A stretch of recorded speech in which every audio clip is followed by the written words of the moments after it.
Bagi golongan yang terbayang Allah macam makhluk, dia kata, kalau Allah turun, masa bila dia naik? Malam kata tak malam. Kalau Allah turun, jadi Allah bertempat lah. Kosonglah tempat yang dia turun tu, dia bagi tempat baru. Sebab apa dia?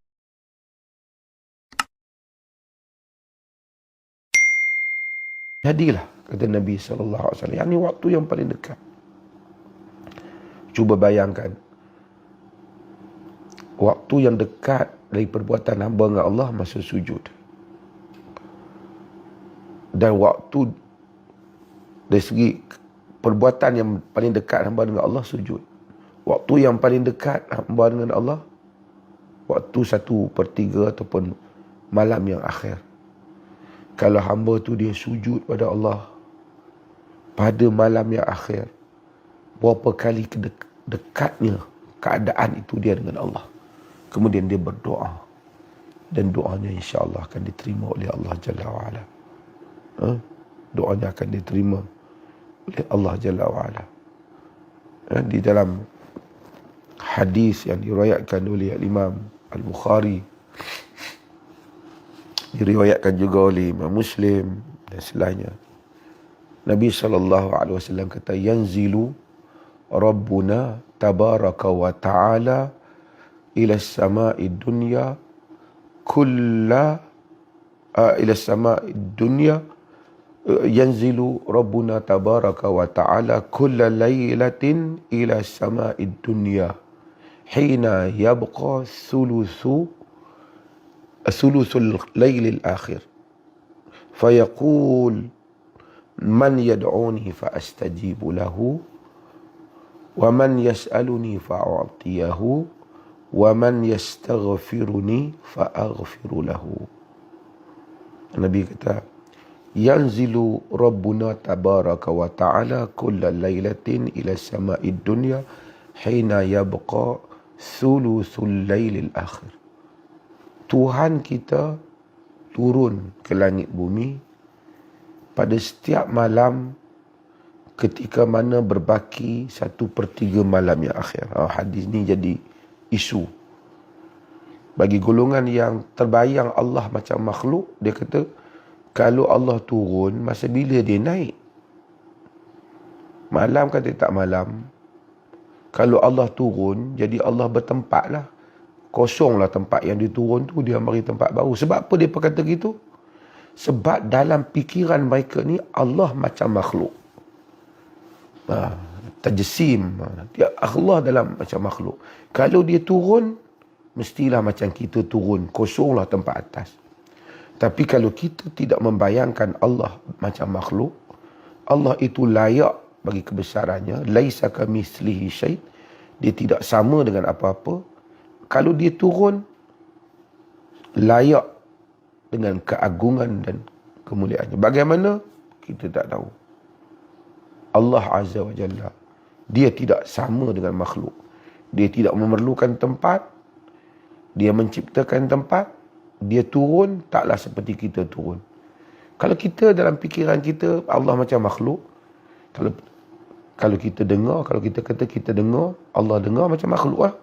Dengar nak kena ada bunyi, nak ada kena sound. Tak samalah. Allah tidak memerlukan itu. Walaupun perkataannya dengar, tapi dengar Allah tak sama dengan makhluk. Walaupun perkataannya melihat, lihat Allah tak sama dengan makhluk. Walaupun perkataannya turun, turun Allah tak sama makhluk. Tapi kalau kita dalam fikiran kita ni, kita gagal memahami perbezaan antara alam ghaib dan alam syahadah. Allah itu alam ghaib, kan? Kita ni di alam yang fizik. Allah ni adalah merupakan tidak memerlukan pencipta segala-galanya.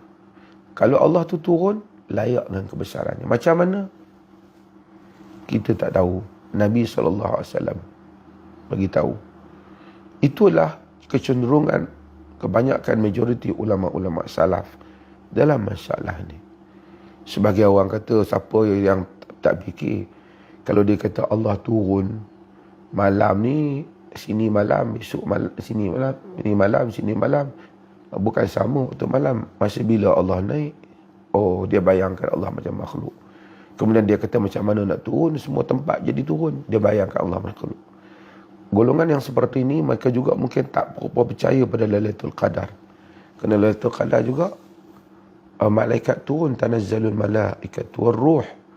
Macam mana malaikat turun, kat isi kita siang, kat sana baru nak, sehari baru nak malam, kat sana baru nak malam, kat sana baru nak malam. Bukan malam sekali. Ini semua ialah beyond daripada andaian kita. Sebab itu syarat untuk jadi mukmin adalah alladzina yu'minuna bil ghaib, beriman pada benda yang ghaib. Bukan agama tidak ada berpegang kepada logik dan asas, tapi zat Tuhan melampaui keupayaan untuk kita berfikir mengenainya dan mengandaikannya. Maka ini saya nak sebut sikitlah kepada apa yang menjadi kecenderungan sebahagian ulama salaf, walaupun hal ini khilaf di kalangan para ulama. Dan ini disebut oleh Ibn Abdul Barr dalam At-Tamhid dan seumpamanya. Tapi yang penting ialah Nabi kata Allah Ta'ala turun ke langit dunia ketika 1/3 malam yang akhir, berbaki 1/3 malam yang akhir. Bagaimana turun? Layak kebesarannya. Sebahagian kata turun dengan maksud menurunkan rahmatnya. Itu tafsiran lah. Tapi boleh juga Nabi kata Allah yanzilu rahmatahu, Allah menurunkan rahmatnya. Tapi dalam ayat ni dia kata Allah turun, kita tak tahu.